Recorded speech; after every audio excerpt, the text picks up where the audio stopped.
We're going to change a little bit the format. I'll just do speed dating type questions in which we'll have a conversation so that we can all go home in the next 50 minutes, all right? So as we know, the state of relations before the war, Yaroslav, was quite different between Ukraine and Latin America. You didn't have as many embassies.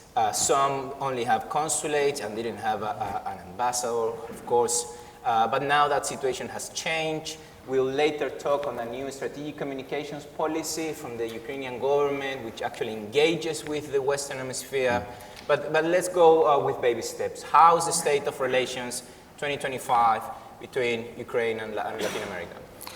Well, Carlos, first of all, thank you very much for organizing this brilliant conference. It's been very insightful, and thank you for having me.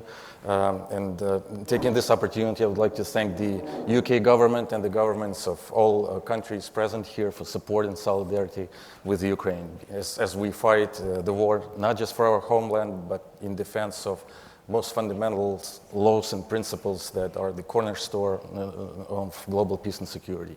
And of course, the role of Latin America is very significant in this process. We need unity, united front to win, and this victory will be a victory not just for Ukraine, but for all of us. The state of relations, we have long history of relations with Latin America. It dates back hundreds of years with first settlers in 1800s, and then first recognition of Ukraine's independence in 1918. After Ukraine's independence in 1991, with opening embassies, establishing diplomatic relations, we have diplomatic relations with all countries of the region, and we have 6 embassies, which is obviously not enough. Very briefly, first 15, 17 years of our relations with countries of Latin America were quite dynamic, but then the dynamics sort of slowed down a little bit, which included both economic and political sphere. And we saw that when the war against Ukraine started in 2014, when, for example, on the political side, out of 6 countries with which Ukraine had agreements on friendship, only one country, Peru, voted in support of Ukraine when Russia annexed Crimea at the United Nations.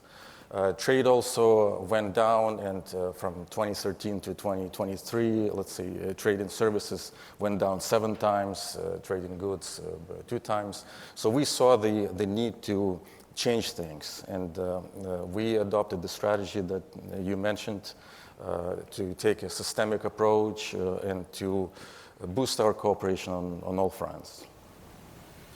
Paz, what can Latin Americans say about the role of Ukraine recently? There is a new ambassador in Santiago, which is quite active.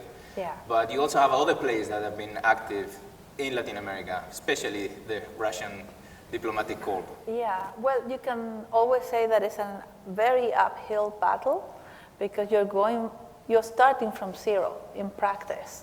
There are opinion polls in Chile now that more and more ask questions on foreign policy. And if any poll had mentioned Ukraine before the war, people would have said, what? Ukraine, is it Ukraine a country or is it a province? Or, it didn't really exist in the imagination of the Chilean population. Today, most opinion polls that have some kind of mention of the war the result is a recognition of Ukraine as an important conflict and of the leadership of President Zelensky as one of the most admired. And we are really, really far away, mentally and geographically. So I think this 3 years, I can't believe that we're talking 3 years after the start of the war nearly, have not been entirely in vain, because there will be a Ukraine after the war one day, and the relations with Latin America will be very important. One could think, ideally, this war shouldn't have happened for this contact to start and be fruitful. So I can tell you that in my perception, is that all the efforts that are being made now, obviously Ukraine needs support in every institutional context, in the bilateral context. It needs support for sanctions. If not, then I need at least some support for aid. But beyond that, there's a construction of relations that we have to hope that will take us to a good place because they stem from values. If we only focus on trade and investment, we are forgetting about a very important component, the central component of any alliance, which is values. And the reason why Ukraine is on this side, the reason why Chile with a leftist government is supporting Ukraine is because of values. It's not because of all friendships that have died, etc., or all ideologies. It's because of values. So I think if we continue to have this value approach, then those new friendships will pass the test of time. And so in that regard, I think the efforts, which are of course uphill in our region, to get people to appreciate Ukraine, to imagine the possibilities of exchanges, cultural exchanges, university collaborations, arts, are all, I think, in that process of finding a way, since now people are aware of Ukraine, getting more familiar with its different dimensions other than the war. So I think there's great possibility. But this would not be able to be achieved only on the basis of the work of the hardworking diplomats of Ukraine. So in that sense, I think the big ingredient here is civil society. So we cannot just rely on the goodwill of presidents and the personal understanding between Zelensky and, let's say, Javier Milei or, in our case, Gabriel Boric.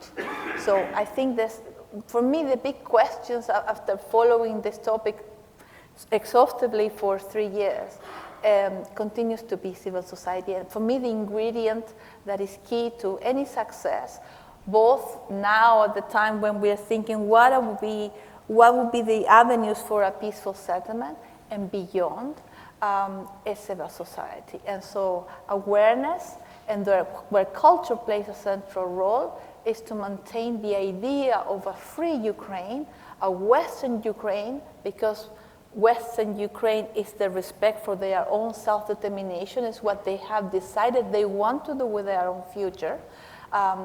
That's the key ingredient, and that is what I keep from my recent visit to Kiev. Yeah, we'll go down to your visit, but let me ask the same question to Yaroslav. Clearly, Latin America can offer support for values one way or the other regarding different governments that are in the region, right? But President Zelensky has been quite clear that it also, the war effort needs material support, either by money or by, the case of Ecuador, trying to send all Soviet weaponry. So how do you deal with a region which has been quite unable to support on the material? Well, like you said, it was an uphill battle in many senses because probably first and foremost because of our limited diplomatic footprint, limited presence, and at the same time, huge presence of Russia. For example, our embassy in Mexico is about 10 people with 2 political officers that covers 5 countries in the region. 2 people covering 5 countries on political side, there's only so much you can do. Whereas Russian embassy in Mexico is 100 people, just the political, not counting defense attaché and trade people and so on. So, and in addition to that, their media presence is enormous. Russia Today and Sputnik has a huge audience, millions of people tune in, listen to it, and Sputnik Mundo, if I tell the name correctly, has about 10 times more followers on TikTok than Deutsche Welle in Espanol, So their presence is everywhere, and they affect the perception of the countries, of the civil society, of the population, and that in turn affects the mindset of decision makers as well. And they're quite savvy in what they're doing. I mean, they're not the message that the Russians are communicating is not. It's a good thing that we bomb children's hospitals with supersonic missiles and kill children. It's not the message that they send. The message they send, well, it's not really clear what's going on. Let them. It's far away from you. It's West and NATO countries trying to expand against Russia's legitimate interests, and let them sort out and have peace and we are something fighting like Nazis. We're fighting. Yeah. You could denazify Ukraine, which is beyond ridiculous. So that's the situation. Well, the thing is that they made the most of the ignorance, the general ignorance that I think that a lot of people in Latin America may have about that part of the world. I think it's one reason why propaganda has been so successful in Latin America. Yes, but we are trying to address that, and we are trying to address that on a systemic basis, both on the political side and on the communication side as well. And so we have, like you mentioned, Carlos, a separate communication strategy that has messages tailored for the Latin American and Caribbean audience that would resonate with the population. And this strategy it envisages outreach on multiple levels, including the civil society. Visits of experts. We organized several visits of Latin American journalists to Ukraine who saw with their own eyes what happened. They had dozens of meetings, and after one of the visits with 18 different journalists, we had 150 plus original publications, and I think like hundreds of thousands of views of those publications on social media. So it's a massive impact of just one trip. We try to bring our people to the region, from experts to, let's say, people like from President's office who cover the return of Ukrainian children and show the children, when you see somebody like the real story, human face, you understand that it's not something theoretical, something distant, and I saw that too. I visited several countries in the Caribbean, in Latin America, and for example, we did a showing of the documentary called 20 Days in Mariupol, which is an Oscar-winning documentary. And Ukrainians are sort of used to seeing the scenes of war after 3 years. You see it in the news, you hear air sirens several times a day, explosions, but I saw people in the audience who saw the documentary and just some glimpses of the war, of what's happening in Ukraine on a daily basis, and the entire audience was tear-eyed after that, because it's such a deep impact, and that's we try to deliver this message as much as possible, to explain what's actually going on, and also the message that it affects not just Ukraine, that it affects everybody. It affects on a multitude of fronts, from security reasons, the ruining of the foundations of international law and conflicts resolution. What's happening, it's a signal. Ukraine was a country with the third largest nuclear arsenal, which we surrendered voluntarily in exchange for security assurances. Now you see that a country that is a member of the United Nations Security Council, a nuclear power, is attacking, grabbing part of our territory, committing war crimes. And what do you do about that? Do you allow this to happen? That's the message we say. Do you close your eyes on the norms of international law, or do we unite and stand together and we say, no, it cannot happen? Paz, in that sense, how much you think are anti-West countries in Latin America learning from Russia's aggressive behavior? Think about Venezuela and the Essequibo, in which a larger country. I think, the issue of learning. I think, sadly, 3 years on, you could say that perhaps the ones that are learning are some other countries that are following this, putting school, that you can take what you want or attempt to take what you want, and that's dangerous. In the case of Venezuela and Essequibo, I think it's a good case. In fact, during my visit to Ukraine, a lot of people asked me about that. And they also asked me about Bolivia's deals with Iran and Russia. So I think the issue is that it must continue to be framed as a question of principles, where medium-sized and small-sized countries, we rely on the rules. We are strong because there are rules, and so that makes us, we have a protection against, just the mighty and the powerful.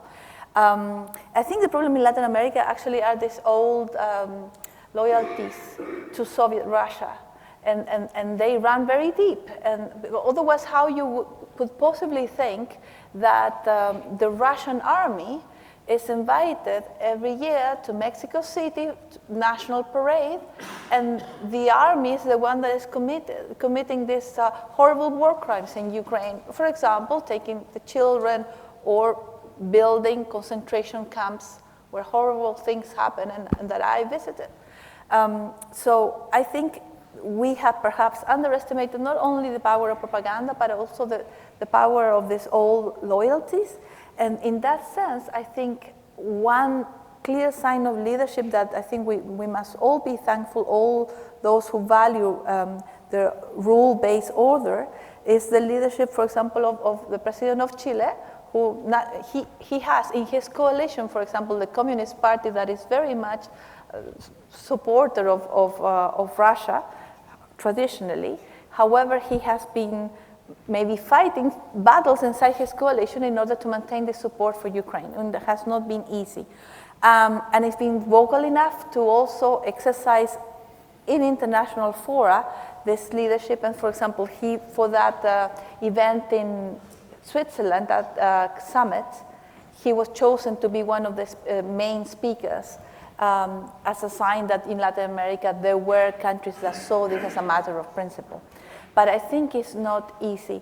And also there's the group of countries that have decided to stay neutral, which is really sad. Now, I must say that this time also has an effect, because when the war started, and you will follow the resolutions and the voting in the UN, there was almost unanimous support for Ukraine, and almost no one with Russia except North Korea.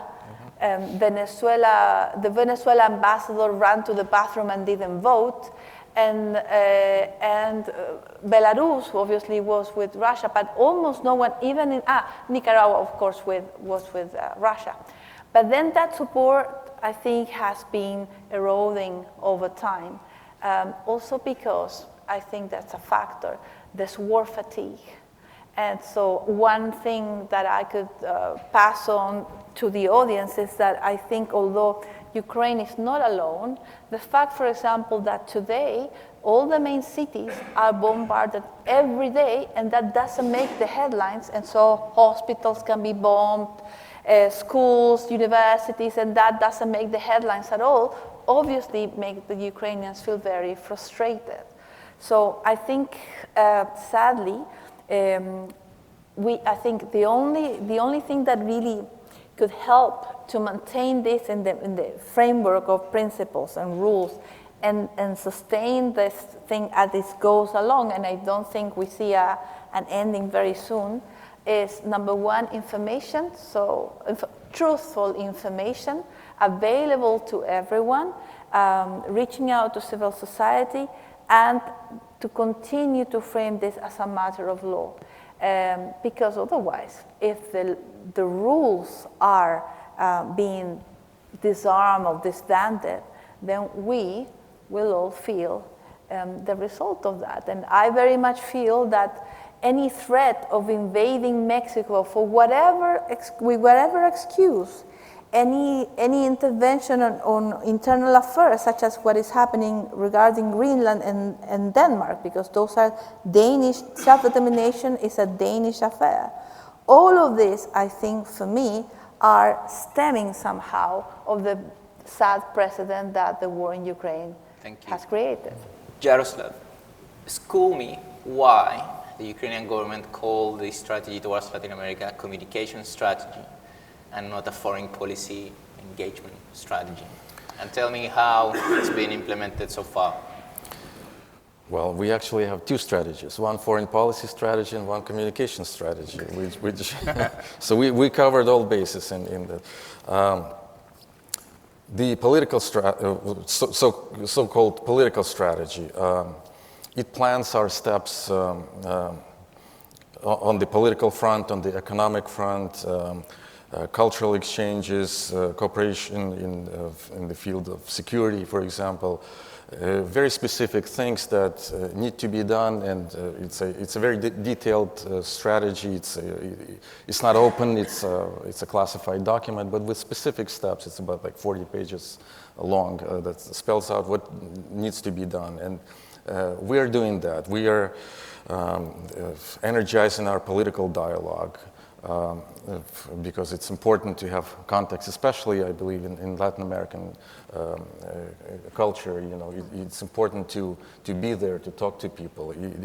Zooms don't quite work like they might in Europe. You have to communicate. You have to be present on the ground. Of course, we want greater support by these countries of the peace formula, of different peace initiatives like Ukraine has now, but it's a long-term investment. We understand that we need to be there for good, for a long time. So, and we are thinking of steps how to do that, which includes expanding our diplomatic presence, opening new embassies. There are certain plans that will materialize in the near future. We are concluding bilateral agreements on principles of relations. Agreements on free trade are offered to a number of countries.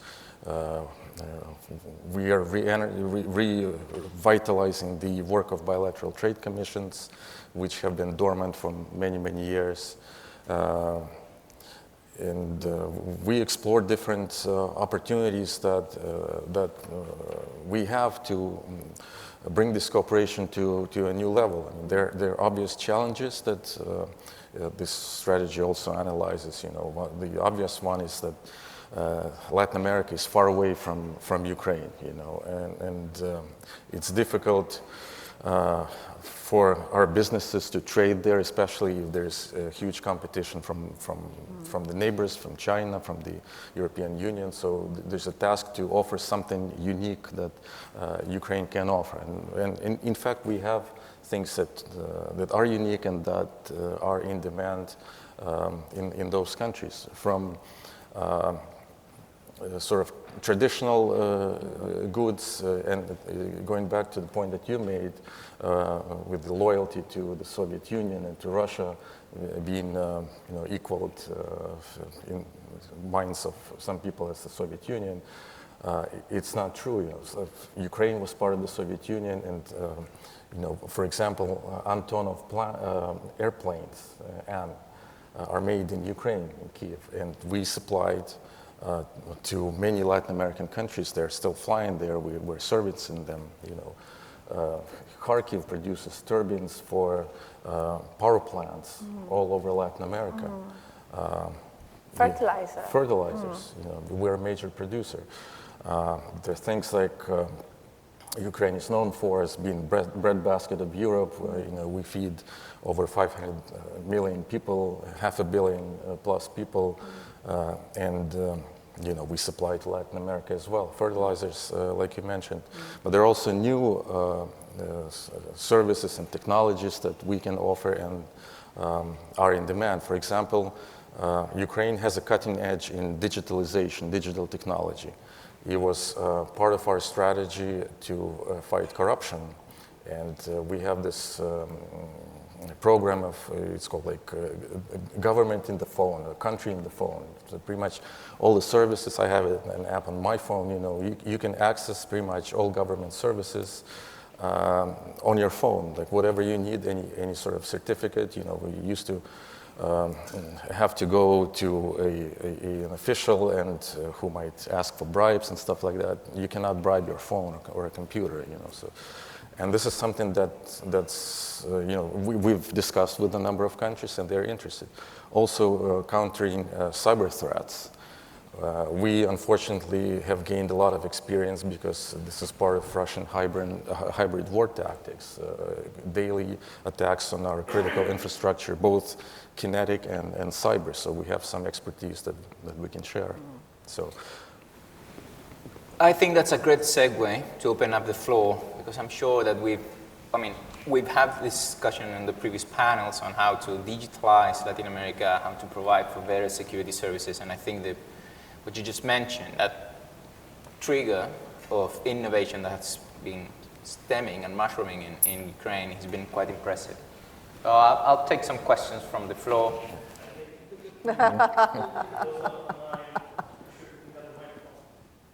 But I think you make a great point. I think Ukraine does have so much to offer in that area. We've seen every major conflict as of recent typically starts with a cyber attack of some sort. It's become a very common playbook. And I'm just looking at the potential and the possibilities of, maybe your suggestions on how really to leverage that experience that Ukraine now brings, to the table as far as critical infrastructure and many other areas of innovation that you've had to, by necessity, contend with, and also, in many cases, reinvent the way that you address those issues. Well, like I mentioned in my remarks, and pretty much it's not a question, it's a compliment to what I said. You highlighted the possibilities that exist, and we try to explore them, to offer what capabilities we have to countries of Latin America and the Caribbean. And they are in high demand. We see this is a niche subject, but this is a subject that's critically important both for Ukraine and for many of those countries as well. So we try to develop cooperation on that track. Sovereignty is a word that is often used by the left-wing leaders in Latin America, and violations of sovereignty to them are, denounced. But these are the very same leaders that then seem to have sided with Russia in the conflict. I'm thinking Venezuela, I'm thinking Nicaragua, or the ones sitting on the sidelines like Colombia. Are you still trying to engage with those leaders? And if so, how? Or are they a lost cause to you? Well, Nicaragua and Venezuela, and would also include Cuba in this list. I don't know, there's not much hope, personally, in my mind, how to convince them. There's under such, they're corrupt regimes and under strong influence of Russia. If you have a president of Colombia going to Moscow last spring and doing a press conference with Putin and wishing him a victory in the war against Ukraine, there's only so much you can expect from them.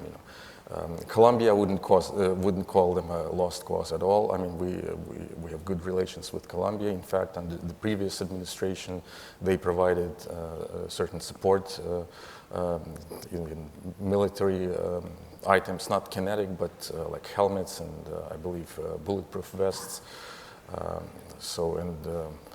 They're supportive in international organizations as well.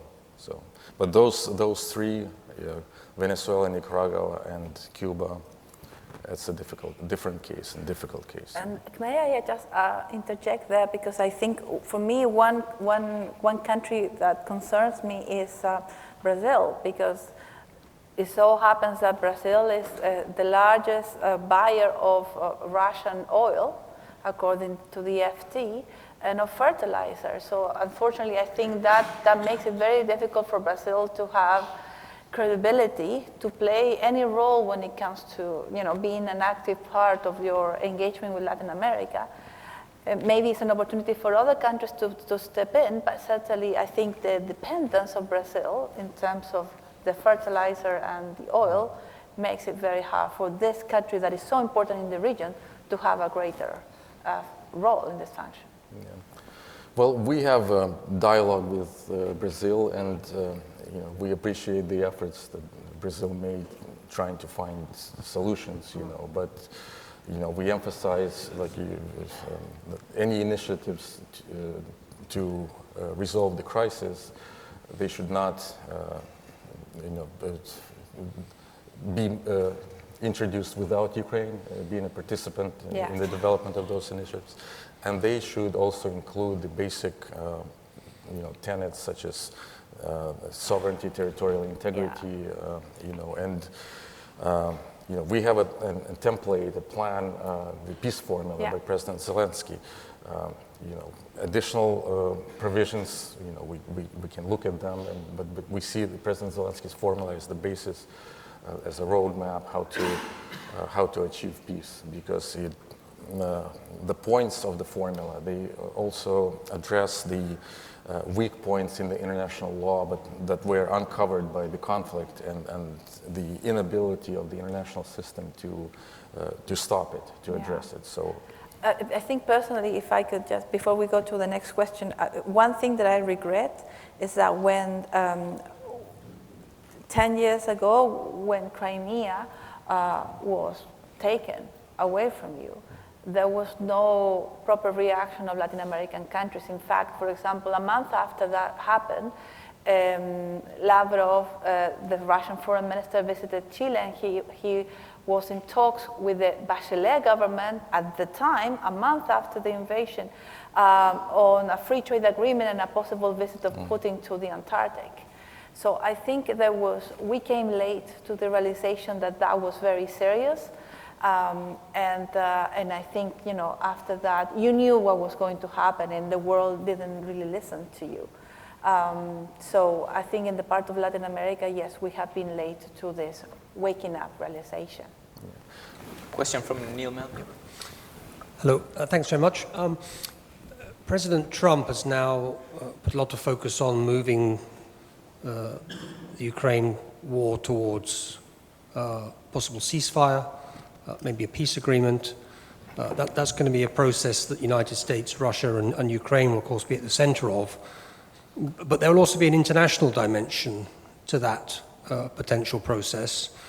Some countries in Latin America, notably Brazil, have had their own proposals around what might a peace deal look like. There may be a discussion in the UN on mandates, on ceasefires. How do you think the international community, and particularly Latin America, should try and engage it once this process begins, so that there is indeed a just, fair, but also sustainable end to the conflict that is in Ukraine's favor? Well, on President Trump, we also have hopes for his future steps, but I would like to underline the bipartisan support in the United States. Both Republicans and Democrats are fully supportive, and President Trump, during his first administration, made crucial decisions in support of Ukraine. He, in fact, was the first to offer lethal weapons, javelins. Under his administration, the Crimea Declaration, or the Pompeo Declaration, was passed. His administration introduced sanctions on Nord Stream 2 project, so we hope for decisive steps by his administration as well. And on the involvement of Latin America, many countries, like you mentioned, adhere to the doctrine of neutrality and non-interference in the conflict. And this is part of the philosophy, I guess, or rationale of Brazil and some other countries, But the problem is that human rights are not internal affairs. Exactly. And we have an arrest warrant for war crimes. For war crimes, for Putin, for kidnapping, forcibly removing Ukrainian children. And important point, and this is what we try to communicate, that neutrality does not mean equating the two sides, you know. And you mentioned the position of Latin American countries in 2014 when Crimea was forcibly annexed. At that time, out of 33 countries in the region, I believe 13 voted for the UN resolution condemning that and supporting our territorial integrity. But at that time, you know, and this goes to Russia's influence in media and propaganda, Russia did not take ownership, so to speak, of those steps. Those were not Russian military, according to Putin, but little green men, even though they had the latest Russian weapons that you cannot just go and buy anywhere, you know, and it was clear to everybody, but the propaganda was so strong that it had its effect on many countries, including Latin America.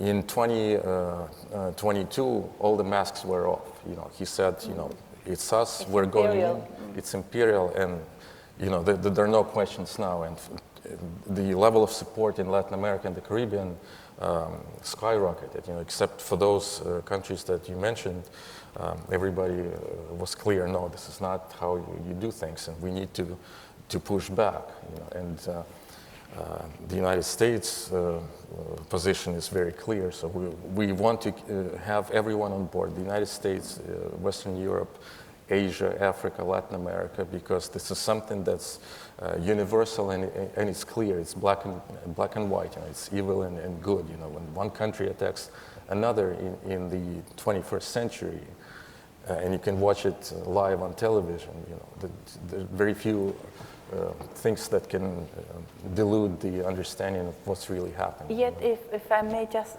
add something, one thing that I find, I write about the war regularly in the press, is that 3 years on and with less reports, press reports on this, there's the misunderstanding that, you know, it's been enough, it's been, you know, enough blood in this war, etc. And so why in the end can't just give away the Donbass, a couple of provinces, and then the war is over?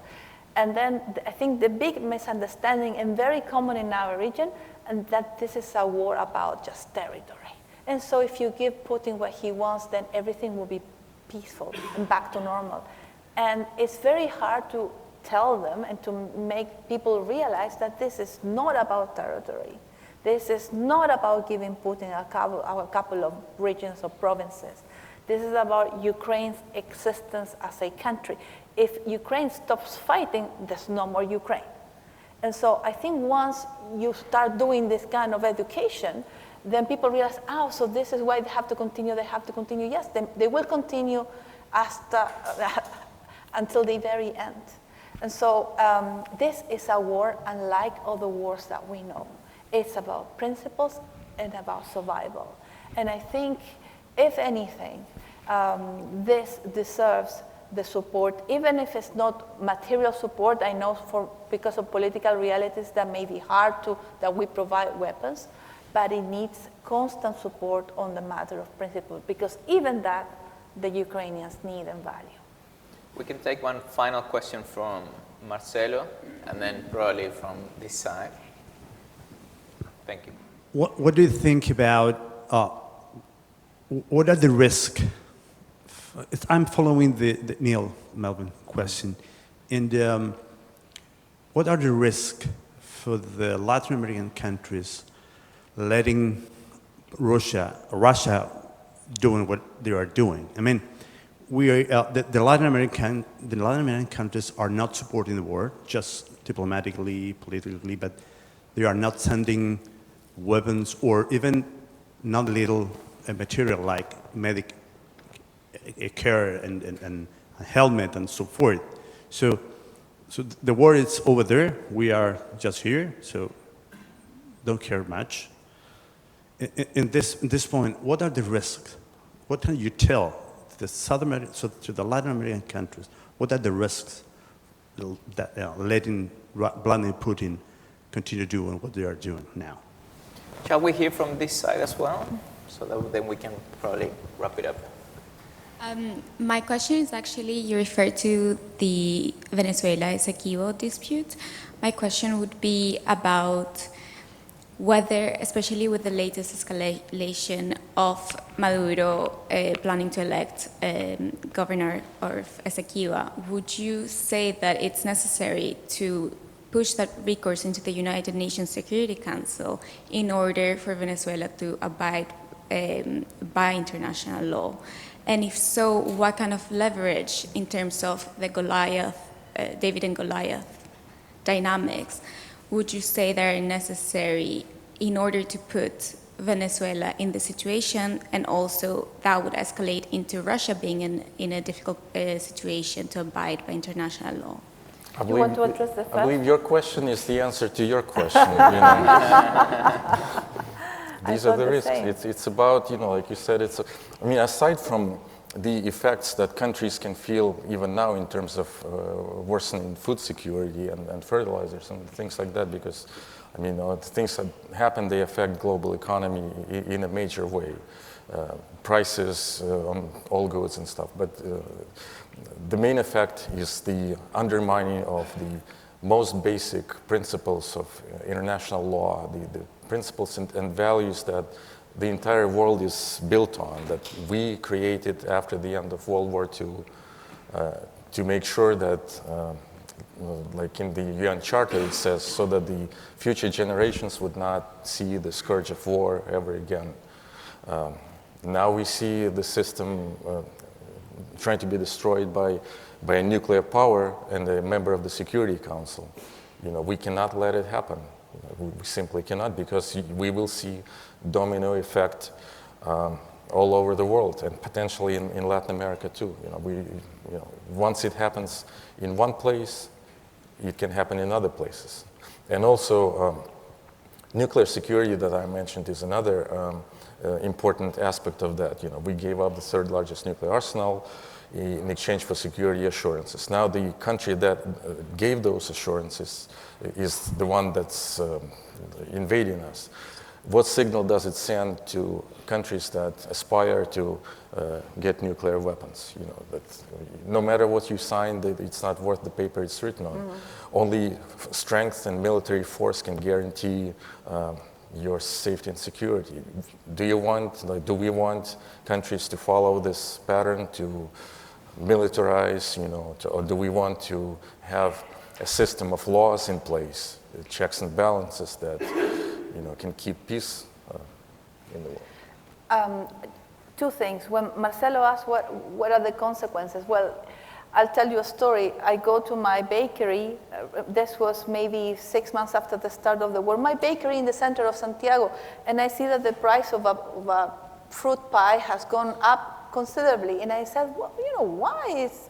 And then the lady at the bakery says, it's Putin. Because now, you know, we need to run this on oil. It's very expensive. Also, the price of grain has gone up. And therefore, it's the war in Ukraine that is, you know, the bread is more expensive. And I'm thinking, yes, that means that she's able to understand that in the end, we're all connected.